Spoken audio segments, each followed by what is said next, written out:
You're listening to the AFTERBUZZ TV Network, now the largest new media platform on the web, and your #1 source for after-show entertainment. Very good, Keith. Johnson.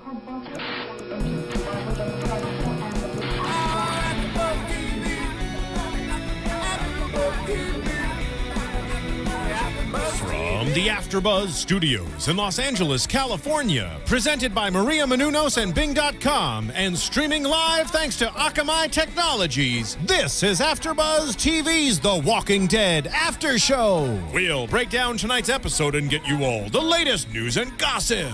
If you'd like to buzz in on tonight's show, you can buzz us at 424-256-1729. That's 424-256-1729. And now, another post-game wrap-up show for your favorite TV show. It's AFTERBUZZ TV's The Walking Dead After Show. Hey guys, what is happening? As you can see, we're all decked out because we've been fighting zombies. Yeah. I don't know why. Halloween zombies, just real zombies started popping up. And by that I mean walkers. Walkers everywhere.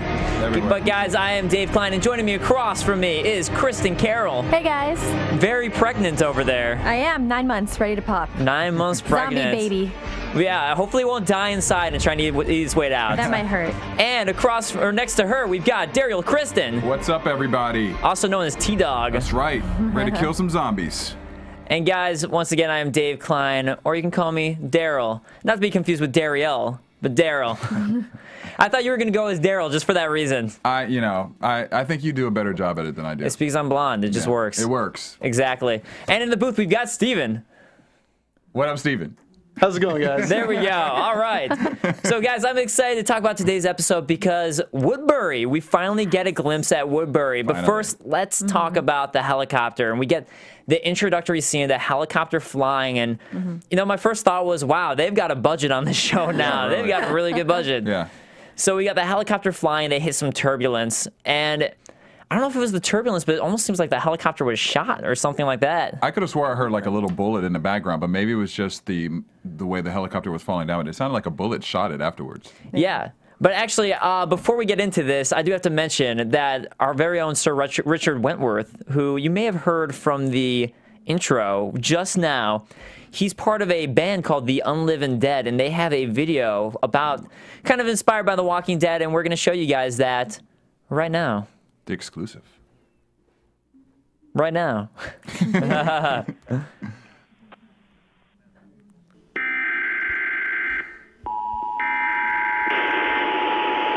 And for those of you just listening, it is a song, it's a music video, so enjoy the tunes. You can find it on YouTube as well.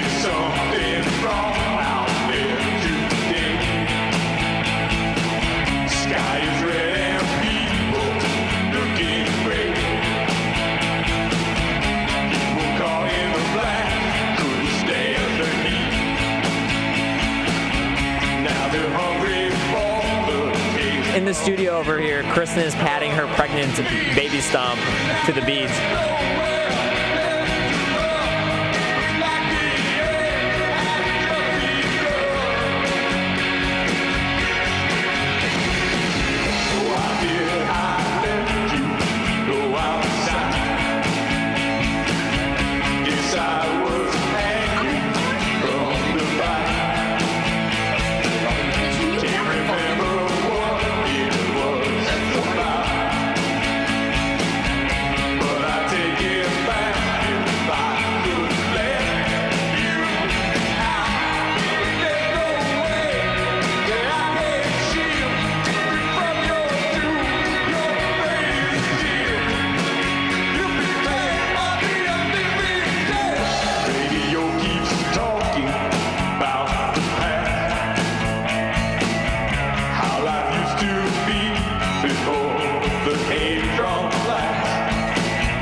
All right, so that was the Unliving Dead tunes from their, I believe, debut album they were working on. And you can watch this on YouTube. You can download it on iTunes right now if you guys enjoyed it.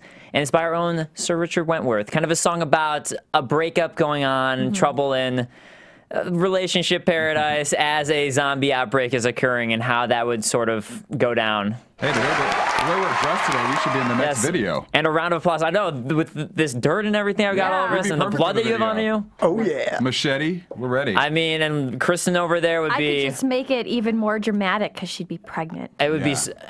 what was he thinking? I don't know. This is what we should have done. Kristin, why don't you sit up and show everybody? I'll go ahead and take this little border off. Yeah, so for those of you who are watching, you can see Kristin's wonderful baby bump. And this is real. This is not special effects at all. God. This is totally real. Thank you for freaking out my boyfriend. You can thank Dave. No. Hey, I mean, I'm assuming he already knows. You're showing pretty well there. So, but guys, we're doing the Walk With Me episode of Walking Dead. We didn't mention that, but tonight's episode, Walk With Me. And we kind of get that with the tour guide, I feel like, in a bit, in the sense of Woodbury and discovering it. But let's go back to the helicopter. And it crashes into a tree. And we have Michonne and Andrea seeing it, and they start heading towards it. And they still have their armless zombies with them, Michonne's armless zombies. And I was kind of thinking, like, wow, they have to do that every time you see those zombies. They have to do that special effect. Yeah. That's got to be a lot of work for whenever they're using Michonne. I'd love to see, you know how they do kind of a quick time lapse of doing makeup sometimes? Yeah. I think that would be awesome to see for this show, especially for those zombies. Yeah. I think so, like too. The before and after. That would be great. I mean, if it took as long as this took to get on, I'm sure, like, forever. This was a lot of work. Well, there is. Oh. They did a special on those two zombies, and it takes about 5 hours to get them into that. Mixed with the CGI, it takes another like 5 to 10 hours of like working with the CGI artist to get it done for each episode. Can you imagine 5 hours of just sitting there for that makeup alone? Yeah, that's what I was going to say, because if you go to the Walking Dead website or to YouTube, you can look at a couple other videos of how they just created the zombies for season 3 as well. Yeah. So let's go on then. So Andrea, they decide to run after the helicopter and see what's going on. And Andrea's clearly very sick. She starts vomiting as they're heading towards the helicopter. And Michonne has a handy chain with her that she uses to just chain up her zombies. So you just see that she's very used to this. I was almost thinking like they're almost like pets in a way, because she kind of like leashes them to the tree. Stay. Good zombie. Yeah, good zombie. Good walker. Yeah. And we'll talk about this a little bit more, but it also is a little bit more revealing of her relationship with the zombies later on, which we haven't fully found out yet, but I'm glad that they kind of touched upon that point tonight. Yeah, we do get a little bit about that. And for people who read the comics, you do know, but at least like in the show, we're starting to slowly find out, and we don't know much about Michonne at all yet. Right. No. Neither does Andrea. Right. So the helicopter, we see the first shot as Michonne's checking out the helicopter, and she estimates that there's 2 dead. She's not sure about the other. One of those dead guys is a guy with his body cut in half. Yeah. With I guess his body must have caught the helicopter blade or something. Yeah, it looked like the way he was placed, that it was right next to where the blade kind of fell. Yeah. So, or maybe he must have flown out of the helicopter or something and hit the blade. And I was just thinking, this is like Indiana Jones, that one scene in Raiders of the Lost Ark, if you got to see what happened. Yeah. Well, and I thought the makeup was very reminiscent of season 2 with the well. Yeah. I was thinking the exact same thing. And I was kind of thinking, like, in season 1, you had the biker chick as the zombie that everybody kind of thinks of. And in season 2, you have the well zombie. And I think season 3 zombie is going to be this zombie. This is going to be the season 3 zombie we all come to think of as representing the season. I don't know. I loved it when he took the mask off the guy in last episode and it took the whole face off with it. That was incredible. Yeah, I love that part. That was great. But I think this is like, because he does move a little bit at the end, so this is like the moving zombie. Well, the one that's like should be dead, that's not. Yeah. Right. Yeah, that's not just walking. So we then get Woodbury kind of comes into place. We finally see the first shot of the governor. We get a lot of his men and his crew there, and we get a normal bow, not a crossbow, but the use of a normal bow to kill a zombie.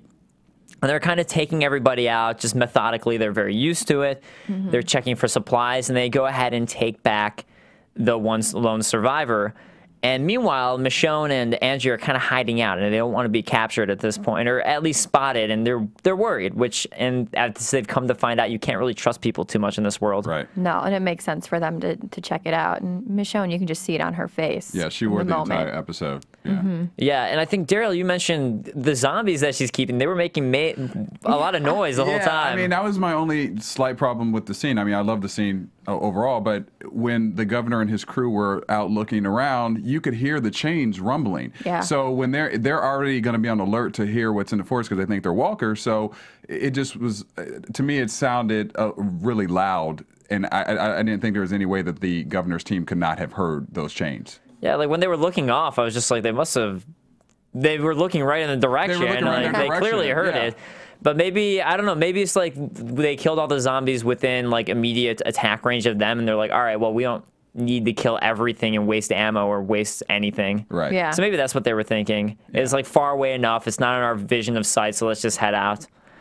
So, or then I also thought maybe they were just setting them up the whole time, because we do see that Merle's going to pop there, which we'll talk about. But I thought maybe they did see them, and it was just their whole decoy to make Michonne and Andrea think that they were not visible, and then they really were visible to the team. So yeah, well, let's talk about that. The introduction of Merle. Merle, he's back. So Merle is back. My brother is back. Your brother's back. It's with Easy Does It Girl. Mine's a whole lot bigger than yours. Great line.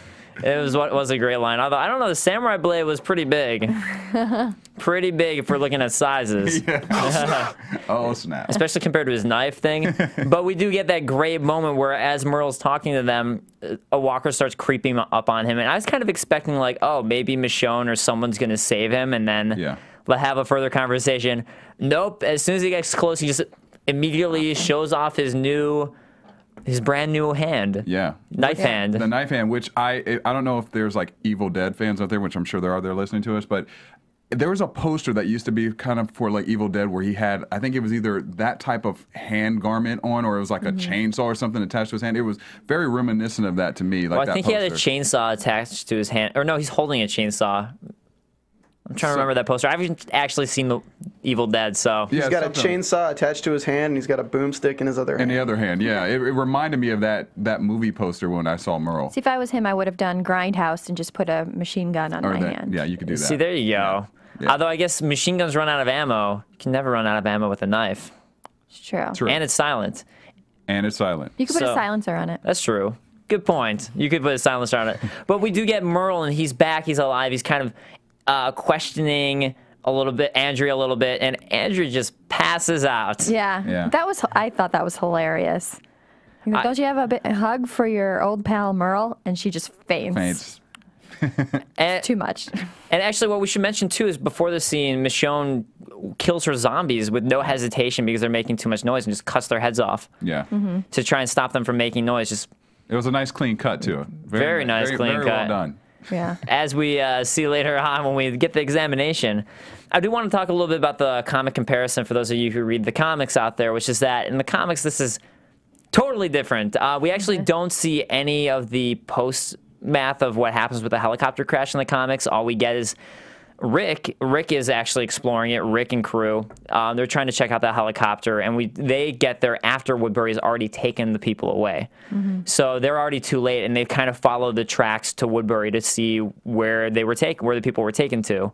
So they don't get any interaction at all with the Woodbury people in the comics, and it's also Rick and Glenn, and actually Michonne is there in the comics, but Rick, Glenn, Michonne, and Andrea, not so much. And so the prison group at this point is already starting to interact with Woodbury. And then in the show, we get no knowledge of it yet from the prisoners.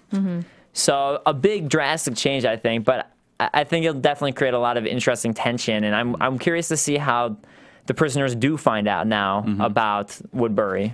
Because this isn't going to be the way. Well, even the casting for the governor is so different from what the look of the governor is in the comic books. I mean, he's darker featured in the comic books with longer hair, kind of like a longer mustache and beard. And obviously, David Morrissey is more clean cut, British. I would have said like Danny Trejo was like looking for the governor out of the comics. Yeah, I totally would have thought Danny Trejo would be perfect. So yeah, it's a very different casting. So I'm curious why they did that, but we get Merle taking everyone, Andrea and Michonne, back to Woodbury, and they're pent up in this doctor's room, and the doctor's taking care of Andrea, and Merle kind of comes in to talk to them. He shows off his hand, and we get some nice CG there. Because I'm sure like most of the time he's just holding something, but at that instance we get to see some nice CG work. He has no hand anymore. And that's interesting how his cast can just come on and off whenever he wants it. Yeah. And you notice too that he doesn't always have his blade out either. Yeah. It seems to only be out when he's like outside and like we're fighting zombie mode. No, that's true. So I guess it's a Swiss Army. It's a Swiss Army hand. Yeah, Swiss Army arm. Well, maybe he can put a machine gun on it. Just another thing that comes out. Yeah. So Merle actually kind of shows. The first thing he does is he wants to know about Derrial. He's really curious about Derrial. He seems to really think that Daryl's the good one of the two of them. He's always the sweet one. He's always the sweet one. Yeah, that's what he says. And he's still pissed at Rick. Oh, yeah. He considers Rick to be the one who screwed them over. And even though Andrea mentions that Rick went back to go get him, Merle's like, well, it was too late. Yeah. And doesn't at all consider that, oh, they went back to look for me. He just completely dismisses it. Yeah, but you know what? I think if I cut off my arm or hand as well, I think I probably would have a hard time just letting it go. Yeah, I mean, I think so, too. Whether you came back for me or not, I think I'd have a little bit of a problem still. You don't need a hand. Who needs it? No. Use your machete. Exactly. Attach it. So he actually shows some genuine sympathy to Andrea when she talks about Amy dying. So he does seem to actually feel bad, which to me is a bit of a contrast from season 1 where he's just a total a-hole the entire time. Yeah. So here he actually shows a little bit of sympathy, and he finally gives us, or we finally get the time frame. He asks about how long they've been out for on their own and how long they've been since they'd seen Derrial, and we get 7 to 8 months. So there is your time frame there. Season 2 and season 3, in between it has been 7 to 8 months. Yeah. So it was good to get that. And they kind of get into an argument because Michonne is pissed and all she wants is her weapons back, and Merle expects a thank you. It's not, what do you want from me? Because that's what Andrea keeps asking. He's just wants to thank you for saving them. Yeah. Which I liked Michonne because you had a gun to us. That's the first words that she says to him. Right. And yeah, they didn't have a choice. They could have gone out on their own. It wasn't like they were dying. Andrea didn't pass out until Merle started speaking to her. And the question is at this point, and right after this, the governor kind of whispers something to Merle that we don't get to hear. It's very clear even at this point that they want something from Andrea and Michonne. And we don't really quite know what yet. What is it that they want from them? Well, I thought it was interesting when the governor was talking to Merle, and he asked specifically, so they know where your brother is. And I don't think it was as caring. I think there's something else there. Yeah. Why would they want Derrial? Yeah. And why Derrial specifically, unless Merle was talking about they had a lot of supplies or something like that? Yeah. Because that is kind of what we come to find out by the end of the episode. So it could be something to that extent. But they are very curious about Andrea and Michonne and their crew, and it could also be you just keep people alive until you get what you want from them. So and Michonne is someone that you would want on your team. I mean, if you can train her to follow your leadership, she's a badass fighter. You know, she's someone who can really help out the Woodbury group. So yeah, maybe that's the whole reason for Derrial too. Actually, now that I think about it, because they were able to train his brother so easily, and if Derrial's just as good as Merle. So it's another good fighter, another good guard. Yeah, because they mentioned there's only 73 people at Woodbury, so out of those 73 people, everyone's not going to be a great fighter. Yeah. No, as you saw, there were more people walking around that probably aren't good fighters. Exactly. Andrea's a good fighter, though. So True. They got 2 good fighters, which they don't quite know. But we find out a couple of Merle's friends' names, or a couple of the guards' names, which are Shooper and Riley, who we're going to keep seeing pop up. Yeah, Riley's following them. Yes, Riley's being very creepy. And we get the governor coming in and talking to them, and Michonne and Andrea, and I kind of forgot him, but they didn't realize yet at this point that if you die, no matter what, you come back as a walker. Yeah. And they just had no idea. So they assumed that it was just cold-blooded murder, or just not murder necessarily, but when you see the governor stick the knife into the helicopter pilot guy's head, that's just something sick that he was doing. And I forgot they just don't realize yet that everybody comes back. Yeah. And I like how they, just based on the fact that they haven't been all together, they call them biters. instead of They did walkers. first. Yeah, they called them biters, and also creepers was the other name they were throwing out there. And the now lurkers. Yeah, so creepers, lurkers, biters. So it's kind of funny to see the different groups. And actually, there's a whole conversation about in the comics about how the groups come together. Like, oh, you call them that? We call them walkers. So I wonder if we'll get that conversation in the show. But we finally get some interaction with the governor for the first time. We get to see him talking, and he comes across far nicer here than he did in the comics. Far nicer. Yeah. In the comics, even right off the bat, he's like an evil guy. Here he just comes off as like, at least he has this facade. Yeah. This good Southern gentleman. Yeah, he comes across as very caring. He has a lot to say about how to do things right. I got a bad feeling about this. And especially Michonne does. Michonne has a bad feeling about it. And he says, "Welcome to Woodbury," as he brings them outside to show them Woodbury. And I liked what Kristin kind of noticed while we were watching, which is Michonne's look, if you want to talk about that. The whole time, she's just looking around that something too good to be true usually is. That this town is too perfect, he's being too nice, and in this day and age, I think she could just smell it on him. Oh, man.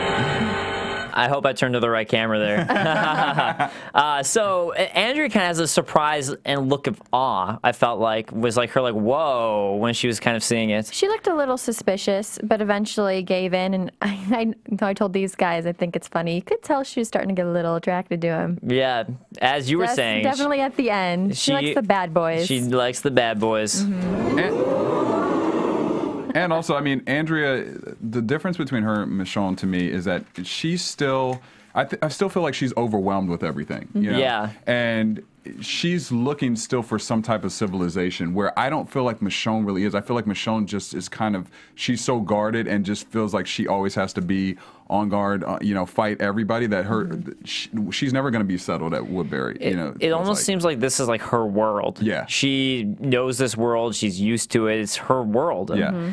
And something that we get another interaction at this nighttime scene, they're finding out about how the guards are posted, about the walls, and the governor is talking about his nickname, the governor. The governor. And how he's referring to it as a nickname that just stuck. And Andrea's like, well, isn't that a title? Yeah, she put Buzz as a nickname, Governor's a title. Yeah, so she's a little suspicious there as why is he called that? And I mean, he's clearly the leader, so I mean, it's a name that he has for that reason. Yeah. But it is funny that it's the governor as opposed to like anything else. It sounds more, you're governing, you're not necessarily a dictator, which he kind of is, I feel like. Yeah. More of a dictator. But they end up getting to some rooms that the governor shows them where there's food, there's water, it's nice rooms, it's very luxurious for the zombie day and age, and it kind of, I felt like, looks like heaven for what they've been through. This must be like a heavenly room where there's a plate full of food, there's water to drink, it's like a bed. Yeah. Like these, It's heaven. Yeah, it is, it's heaven. And all Michonne cares about is that she doesn't have her sword, and she's not happy. I don't blame her for that, because if it was really a good place and they didn't care, although they don't know these two people, so that could be, we're keeping the weapons from you because we don't know who the heck you are, and we have a great community here. But the fact that they're not giving that back, and then there's a guard outside their door, it's a very nice little prison. Yeah, I mean, it seems like a nice prison. Yeah. So we've almost got two prisoners in this sense now. Yeah, exactly. The people in the prison who imprisoned themselves, and now Andrea and Michonne. But I mean, it's a nice place to be. I mean, it's surrounded by the walls, and they come to daytime where they have a tour guide taking them around, where there's 73 people living there. There will be 74 because a baby's about to pop out. Right. Yep. Another pregnant one. Kristin's baby is about to pop out. This looks like I'm about 12 months pregnant, actually. This pillow is huge. Those Really zombie showing. babies are, And she's telling the walls haven't been breached in over a month. There hasn't been any deaths since, I think, December. I imagine like one of those little signs that has a number on it, like days since last zombie death. They should. That would be awesome. I That wish would be they cool. had that. Yeah, that's a good idea. And she's telling them that there's a very strict curfew, which is why everybody is okay. And I wonder if there's another reason for a strict curfew. Well, because if they're, getting other people, they got to bring them in. Yeah, so during that time. But there's a very strict curfew that apparently they all follow, except for the select few who follow the governor, who are like his hand-picked henchmen. Yeah. And it really does look like this amazing place. So we finally get a little bit more interaction with the governor talking to the helicopter pilot who we see who has survived. And he's once again coming across as this really nice guy just trying to be helpful.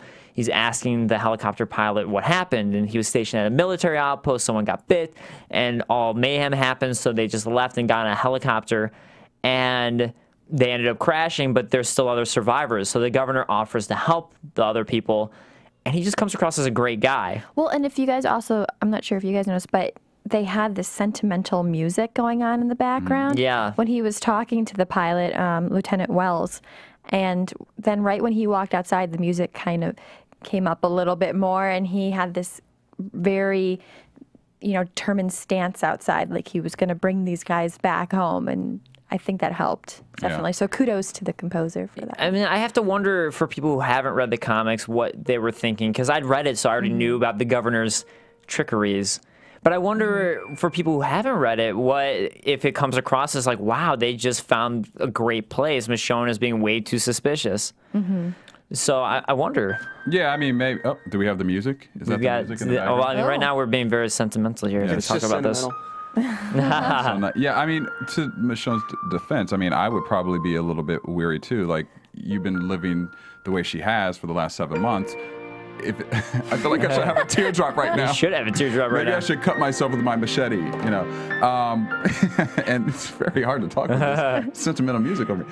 No, but I feel like she probably is going to be on guard all the time. You know? That's also her character. Keep the sentimental music going, though. As I say, if it were me, I'd be like, wow, there really can be civilization. It can work. It can work. Welcome to Woodbury. Where life can go on. Where life can go on forever. That should be their signpost. That should be a tagline. Where civilization comes survives. back. Where civilization survives. Good job, Stephen.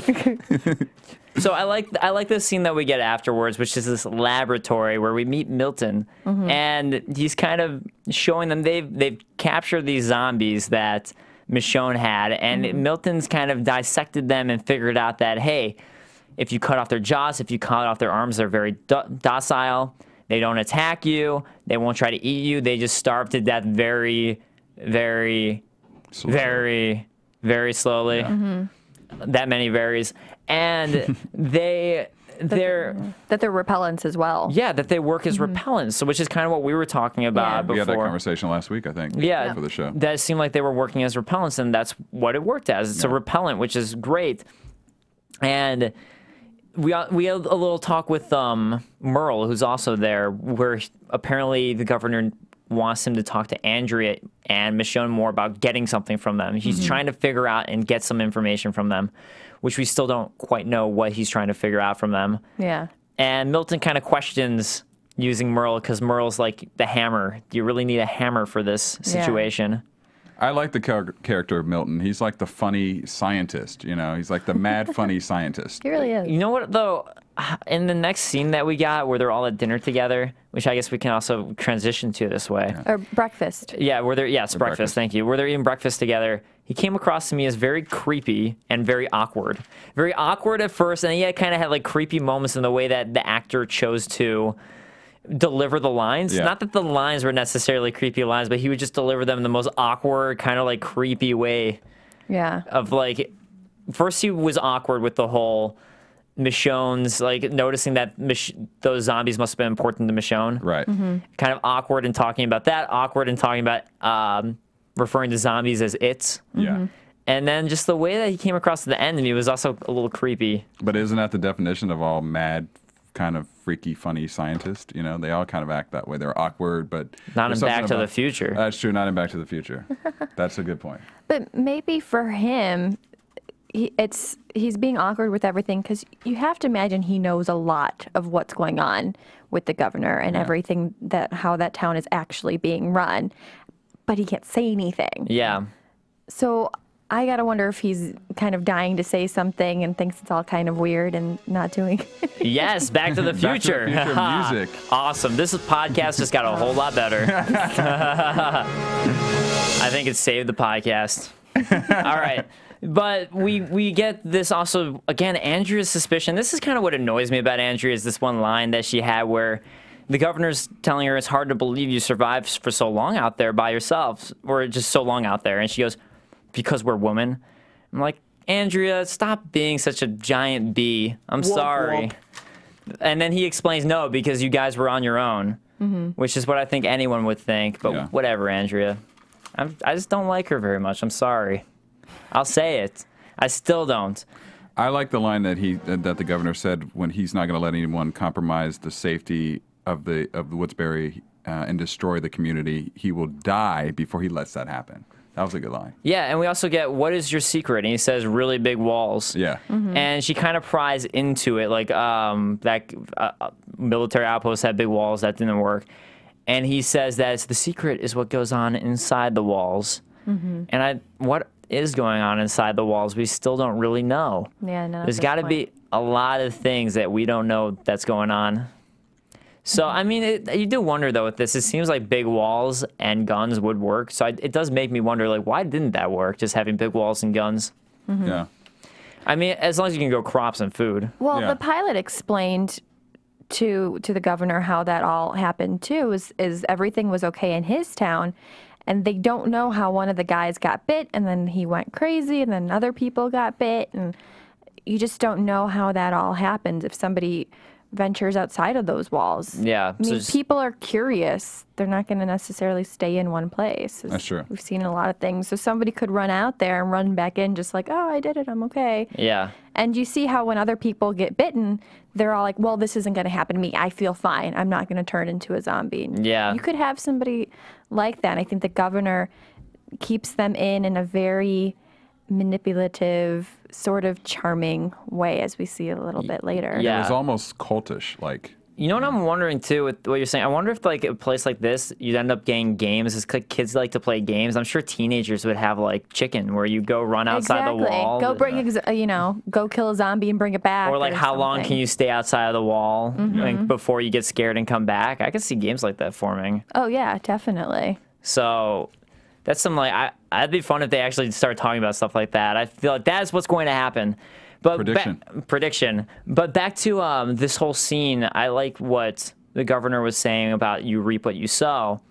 Winter has passed, and it's time to harvest. And, like, the seed has been planted, winter has passed, it's time to harvest. So he's talking about their town and how they've made it work and how it's time for them to survive now. Like the winter was the zombie-apocalypse, and now it's past. They've figured things out, and it's time to grow again. And then he whispers something to Riley, the guard. And Michonne, again, is still pissed at it and wants her weapons. She keeps saying every scene, at the end of the scene, she's like, where's my weapons? Yeah. Every scene. And I like how he always offers to give them back. He's like, but wait, you should rest. Yeah. Yeah, he does. We'll get your breakfast. We'll give them to you later. It's fine. He does always kind of tease it there and put it on a string. It's like a carrot on a string. Yeah. But my thing is, too, I love Michonne, but I think that maybe she should put on a better game face, because if she does not trust them the way that she's appearing to not trust them, she should maybe play it off a little bit and just, it might allow her to learn a little bit more information, because their guard's going to be a little bit more down with her. That's true. That's a good point. I think she's a little PO'd because she's sitting at this breakfast table and there's her sword in his curio cabinet. So, and the gun. Hanging out. Yeah, that's right. It's right there in the scene. Yeah. And we then get that scene with Michonne talking to Andrea that she doesn't trust the governor at all. And Michonne wants to leave. Andrea, however, is starting to come through. She's like, just give it a couple more days. And she's really buying into everything the governor is telling them.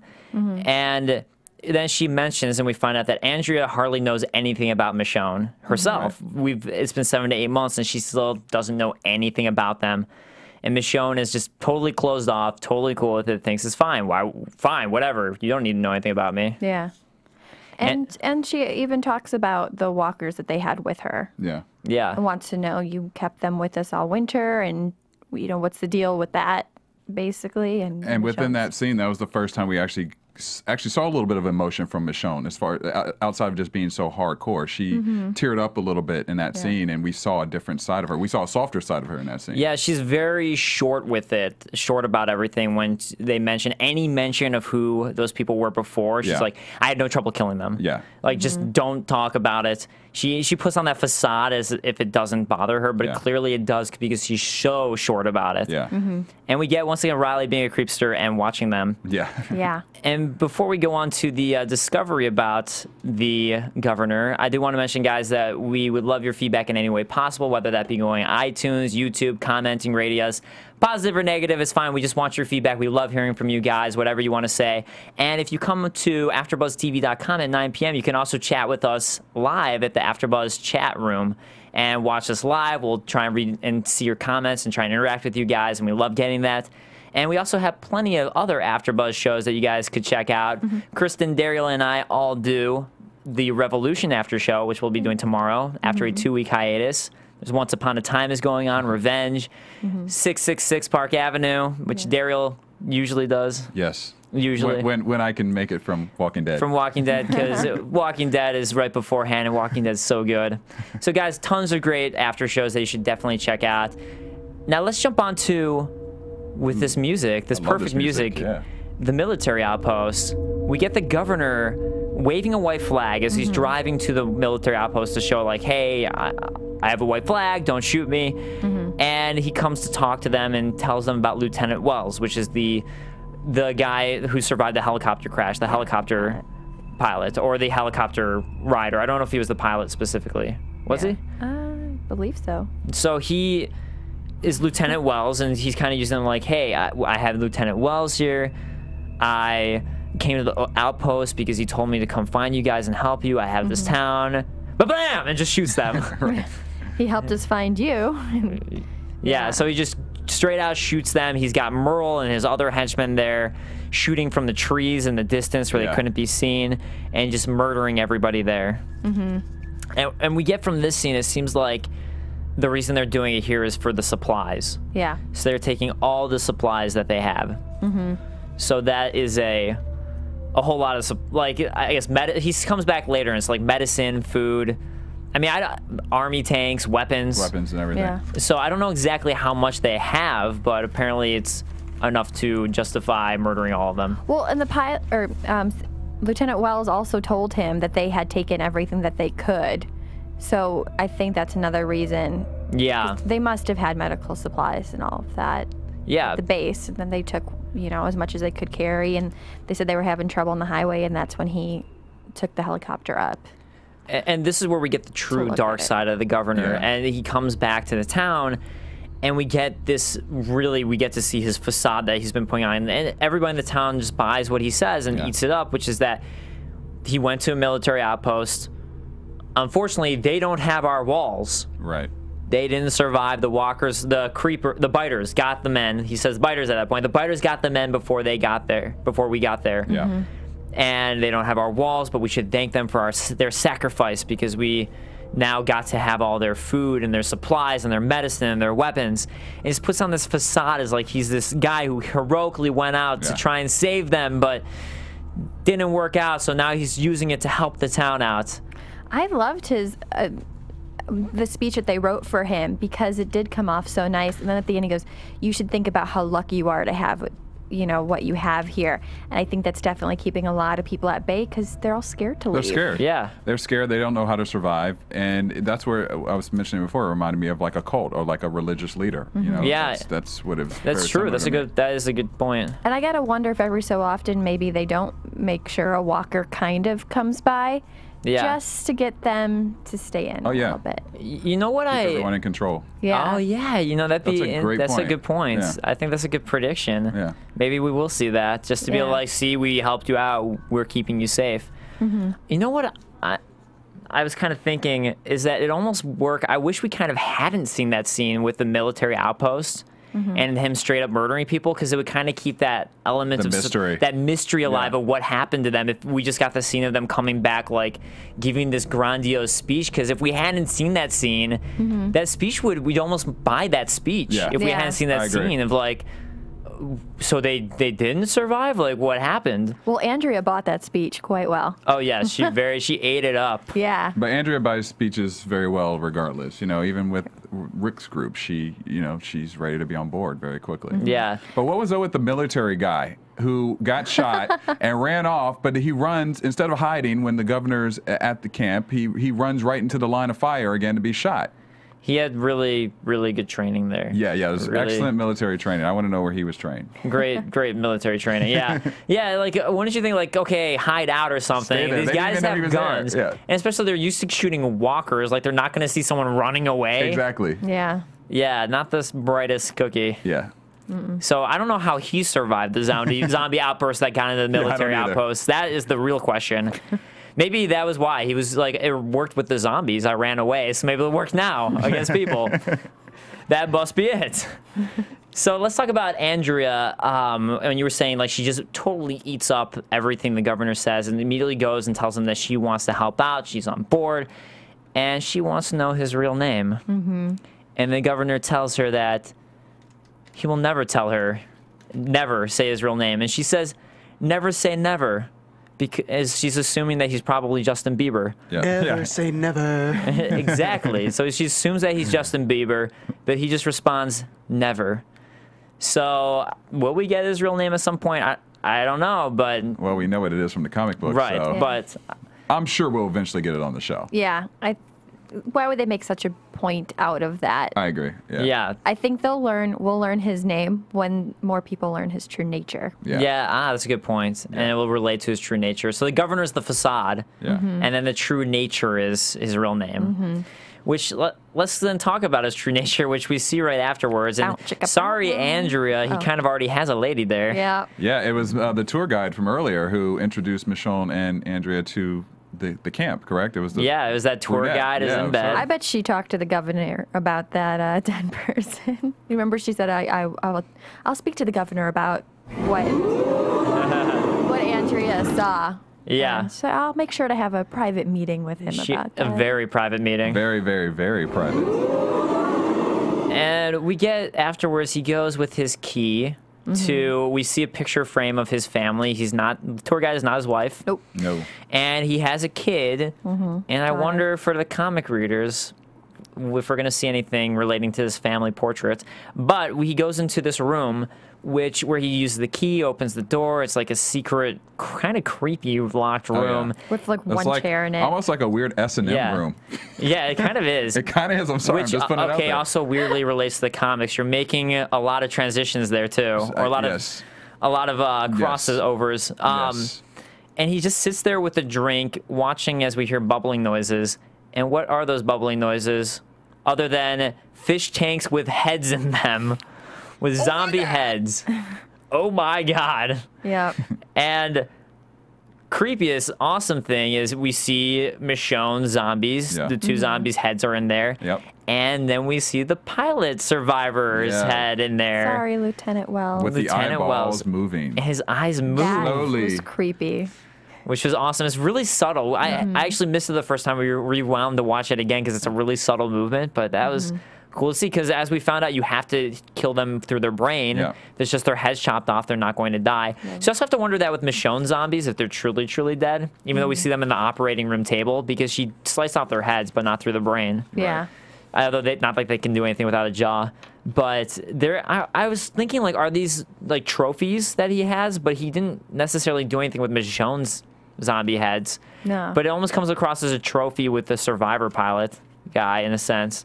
Just a very creepy. It's a weird fetish. Yeah. A very weird fetish. Zombie head fetish. So that's what he does is he drinks his, it looked like vodka, as he just sits in his chair and watches these zombie heads floating around. And we will close on that comment. Like, what do you say after that? So let's go on. Yeah, where do you go from? Where do you go from there? We go to news and gossip. AfterBuzz TV News. All right, well, we got some more rating information in. According to Tumblr.com, Walking Dead last week's episode came in at 9.5 million viewers, which is great. Still holding strong. Still holding strong, and I'm sure it's going to continue to stay strong, especially with the dish news that we passed on last week. So keep watching because they're doing great.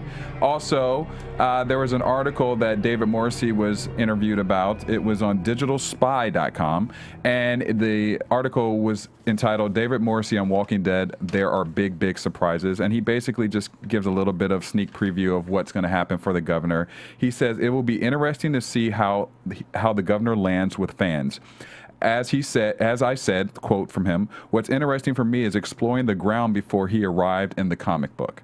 He said when asked whether he had put his own spin on the character, Morrissey confirmed that there's quite a lot of him that's being brought into the character. They're giving me, this is his quote, "They're giving me the character that they have been working on for a while now, and it's about me shaping what they've given me, and I expect to give a lot." So, I mean, we've already seen the governor very different, very different already off of the bat. So I'll be curious to see where he keeps taking it.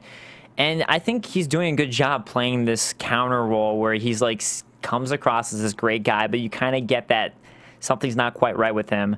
And that ending scene with him, with David Morrissey, he did a great job acting that like creepy, just drunk watching those heads. Well, and I love that they're not keeping it exactly like the comic books, because if you go into a show knowing what's going to happen, what's the surprise in it? Right, and I totally agree too, and that's part of why I like so much about the show is I like that it's always a surprise every week. I like that they're changing things up and that I don't know what's going to happen. Yeah. Because I could sit here and rattle off things from the comics and be like, oh, this is exactly what happened, but it's not in the show, and that's what's so fun about it. Yeah. So let's talk about some of the comments that came in.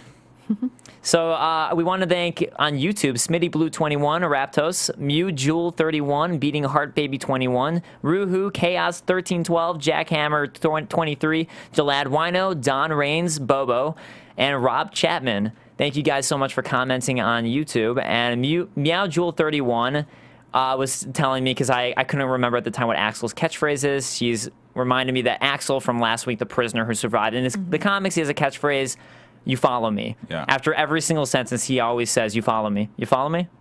Follow you. All right, cool. You follow me? So Beating Hearts Baby 21 said I could shout all I want. Thank you so much. I will shout a whole lot. But the iTunes people, not so much. Rob, I wonder if it's different when you're watching. I don't know. Rob Chapman, Don's Reigns, Bobo, and Ruhu all pointed out something that I guess we kind of missed last week, which is that Andrew ran away because he swung Rick with a baseball bat and kind of winked at him before both of the doors busted open. And I guess when I'm taking notes, sometimes I miss those subtle details. So that must be what happened. Yeah, because we usually just watch it once like everybody else because it's fun. Yeah, so we watch it once and we're kind of taking notes while we're watching it. So sometimes like little minor details, if we look down, we might miss. Yeah, but thanks for that note. But thank you guys so much. And Jalad Wino, Herschel went to Rick first to let Rick know that he thought he made the right choice when Herschel came back to life, when Herschel finally was back, as opposed to reaching for Maggie or Beth. And I think actually we touched that on makes that sense. Yeah, so we touched on that a bit, and that kind of makes sense that he was kind of just trying to let Rick know, like, hey, I think you made the right choice, and that was his first thought. Makes sense. Yeah. And I was talking to my mom about it, and she was like, you know, he was probably just so delirious, too, that he had no idea what he was doing. He thought Rick was Maggie. Yeah, he just had no idea what was going on. Everyone looked the same at that point. So on iTunes, we want to thank Bruce Leroy Jenkins. I get your World of Warcraft reference. Mama Little 7, B Blast 77, Keith Lewis, and Eddie McGee. Thank you guys so much for commenting. We appreciate it. And feel free to call in, you guys, if you ever want. Yeah, like definitely call in. All other fans. Yeah, we actually, you can, if you watch the live show at 9 p.m. Pacific time, you can call in and definitely talk with us. We love hearing from you guys. And before we talk about predictions, I do want to say, guys, that next week we will be having a very, very special guest in. Yay. Derrial, would you like to mention it? Yes, we will have Vincent Ward, who plays Oscar, one of the prison mates, next week. So be sure to tune in. It's going to be a great interview. One of the ones who survived. He survived. He survived. So Oscar and Axel were the two survivors. Oscar will be in next week with us. Yes. So we can't wait for that. Let's go to predictions. And now, your AfterBuzz TV predictions. So we see the gates have opened at the prison and all hell is breaking loose. And back in Woodbury, the governor wants to use Michonne as a soldier, and they are up to something with Merle. Up to something, I'm not sure what. But I think that my guess is they're trying to find Rick and that crew and Derrial and also maybe take their supplies and just take what they can, because it seems like that's what they're doing, is scrummaging for supplies. Yeah. At least at the moment. I feel like I mean, disregarding the comics, because I don't know how much they're changing from the comics, I feel like there's still something darker about Woodbury that we don't know yet. Oh, for sure. Just in the show, at least. Yeah. Definitely. Yeah, and they were kind of painting the previews as the other inmates opening the gates for the zombies to come in, and I gotta wonder if that's too easy of an explanation. Right. It's just because we saw somebody looking at Carole the Yeah. other day too through the trees. So I don't know. Who that Yeah, was. so I think Yeah. it's going to be a lot of distrust between the two groups, and Yeah. neither of them did it. Like you were saying, it's probably whoever was outside watching creepily as Carole did that C-section practice. Your favorite scene? Oh, the fun times that we had. Oh, yes. You guys Oh, love the fun that. times. That was a good one. But guys, it was a great episode. Thank you guys so much for watching us this week. Once again, I am Dave Klein. You can find me at Twitter at @TheDaveKlein. That's Klein, or go to djk-online.com. And I'm Kristin Carole, and you can follow me on Twitter on TheFan, FAN2CTOSEE. I'm Derrial Christon, and you can follow me on Twitter under the same name, DERRIALCHRISTON, or also find me on Facebook. Woodbury, that guys. Woodbury. Woodbury. From Bing.com, executive producers Maria Menounos, Kevin Undergaro, Phil Svitek, and the entire AfterBuzz TV staff, we would like to thank you for listening to the AfterBuzz TV network. To watch or listen to other after shows and post comments or questions, be sure to visit AfterBuzzTV.com. I'm Sir Richard Wentworth, and this has been a presentation of AfterBuzz TV. Buzz you later. The views expressed herein are those of the hosts only and do not necessarily reflect the views of AfterBuzz TV or its owners or principals.